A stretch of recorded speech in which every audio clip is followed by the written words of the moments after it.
기도하겠습니다. 사랑이 많으시고 좋으신 하나님 아버지 감사합니다.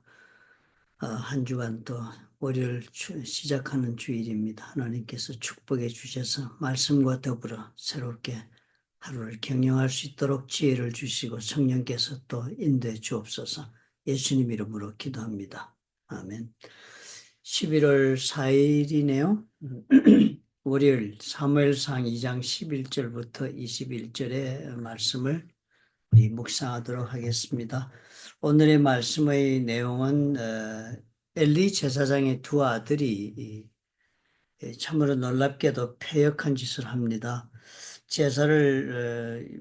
자기들이 제사장의 아들이니까 제사 제물에도 접근할 수 있는 그런 놀라운 특권도 있고 또 그 위치가 있었으니까 남들이 가지지 않는 그런 하나님의 제물 제사 지내는 그 장소에 들어갈 수도 있고 그 제물도 자신들이 손을 댈 수도 있는 그런 자리에 있었습니다.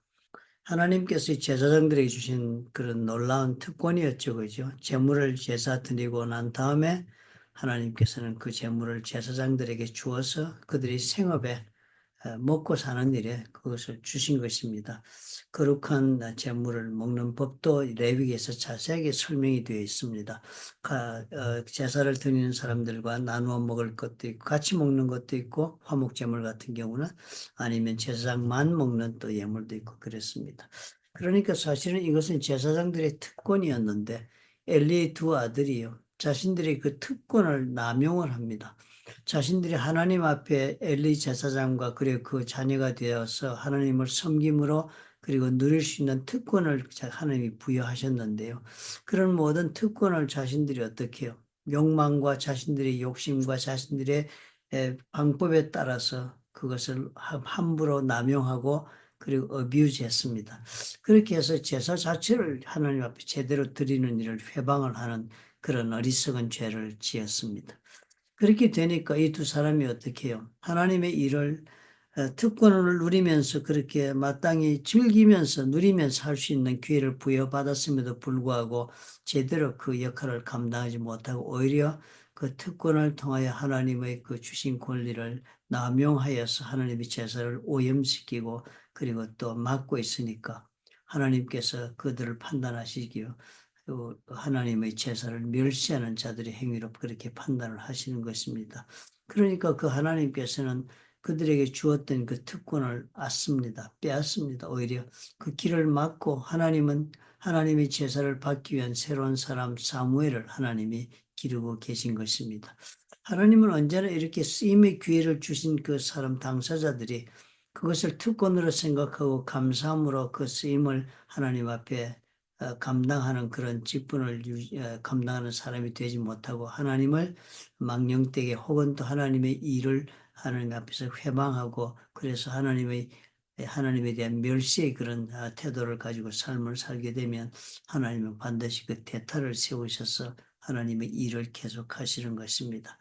그렇게 하나님의 일을 계속하는 사무엘을 하나님이 세우시는 그 모습을 오늘 우리가 이렇게 보게 되는 것입니다. 우리가 참 살아가면서요, 하나님이 쓰지 않는 사람은 아무도 없다는 것을 꼭 명심을 해야겠습니다. 그런데요, 우리가 하나님 앞에 쓰임받기 위해 하나님은 우리에게 어떻게 해요? 이 기회를 주실 것입니다. 내가 하나님 앞에 쓰임받을 수 있는 게는 놀라운 특별한 나에게 주신 기회, 특권이라고 우리는 그렇게 볼 수 있어야 합니다. 하나님이 쓰시겠다 할 때 그것이 내 삶에 불편하고 또 손해가 나는 것 같고 하고 싶지 않은 일이고 또 혹은 내가 하고 싶은 대로 하지 하나님이 원하신 대로 하기가 싫다는 그런 생각으로 임할 때는 우리도 엘리 제사장 그 아들처럼 하나님이 주신 그 놀라운 특권의 그 쓰임의 기회를 우리는 저버리고 말 수도 있다는 그런 생각을 해야 하겠습니다. 많은 분들이 하나님 앞에 부름받아 쓰임받는 것에 대하여 그 귀한 기회를 귀하게 생각하지 않는 경우가 많습니다. 우리가 교회를 섬길 때도 여러분 생각해 보십시오. 사람의 일이 결코 아닙니다. 하나님께서 주신 하나님을 섬길 수 있는 기회를 내가 부여받았다는 관점에서 내가 하나님의 사역에 쓰임받고 부름받았다고 생각하고 그 일을 바라보면 얼마나 그 일에서 귀한 가치를 발견하고 또 그 일을 통해서 우리 하나님께 영광을 돌릴 수 있는 그런 기회를 부여받았던 것을 우리가 깨닫게 되는 것입니다. 그랬을 때 우리는 어떻게 해요? 정말 한나가 온전한 헌신을 드렸던 것처럼 나에게 주께서 당부하신 일, 그 일을 대하여 내가 온전한 헌신으로 하나님 앞에 쓰임받는 그런 기회를 하나님 앞에 온전히 활용하는 그런 사람이 되어야 하나님 기뻐하시고 또 그런 사람을 통하여 하나님은 그 쓰임받는 자들에게 주시는 하나님의 은혜를 또 갑절로 베풀어 주셔서 하나님이 하나님 되심을 증거해 보여주시는 것입니다. 오늘 우리가 어제죠. 그러니까 주일날 예배 때는 우리 휴스턴 서울교회 이수관 목사님의 사모님인 이은주 사모님 모시 간증하셨는데 그런 간증을 하시는 거예요. 사실 그분이 목녀로서 교회를 십수년 동안 섬기면서 24 목장을 분과하도록 한 그 뒤에서의 섬김이 얼마나 컸겠습니까? 그런데 간증하시기를요. 하나님은 하나님의 방법으로 갚아주시는데 그것을 표현하시기를 하나님의 방법으로 퉁치신다. 그렇게 갚아주실 때 무슨 째째하게 계산하고 1대1로 갚고 이런 것이 아니라 하나님의 방법으로 넉넉하고 풍성하게 전혀 생각하지 않은 것으로 갚아주시는 것. 그것을 보면 내가 드린 조그만 헌신에 대한 하나님의 보답이라고 그렇게 생각되어지니까 하나님은 그렇게 케이스 바이 케이스로 퉁치신다라는 그런 표현을 하는 것을 보았습니다. 오늘 우리가 하나님 앞에 귀한 소망을 가집시다.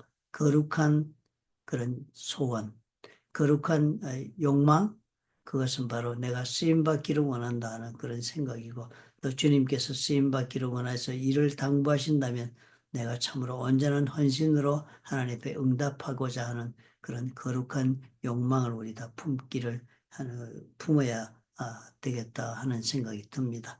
하나님 앞에 열심으로 그런 작은 일에 충성하면 우리 하나님 더 큰 일을 나에게 맡기시고 또 더 큰 은혜를 부어주신다는 것을 꼭 기억하십시다. 좋으신 아버지 하나님 감사합니다. 엘리의 두 제사장의 두 아들과 사무엘을 보면서 하나님은 하나님이 맡기신 귀한 사명을 저버리면 하나님의 일을 위해 또 다른 사람으로 대체하여서 내가 저버린 그 일을 감당하게 하셔서 영광을 받으시는 것을 오늘 우리가 보게 하시니 감사합니다. 주님 앞에 아버지 오늘 우리가 참으로 우리의 마음을 다시 한번 새롭게 정리하고 하나님 앞에 옷깃을 겸이고 겸손하게 겸허하게 아버지 믿음의 길을 가며 쓰임받기를 원하는 우리가 될 수 있도록 축복해 주옵소서. 주께서 내게 조그만 일이라 당부하시면 기쁨으로 놀란 특권을 주셨다. 하나님께서 부여하셨다는 믿음으로 반응하고 또 쓰임받도록 헌신하는 우리가 될 수 있도록 축복해 주옵소서. 예수님 이름으로 기도합니다. 아멘. 하나님 앞에 쓰임받는다는 것을 거북히 하시면 안 되겠습니다. 우리는 그런 용도를 쓰임받기 위하여 피조물로 우리가 만들어졌다는 사실을 기억합시다. 그리고 또 쓰임받는다는 것은 얼마나 또 감사합니까? 나를 귀하게 생각하시고 하나님의 거룩한 일에 쓰임받도록 불러주시니 얼마나 감사합니까? 그런 마음으로 오늘 우리 하루 또 주님을 위하여 내가 무엇을 할까 하는 생각하면서 우리 하루를 사십시다.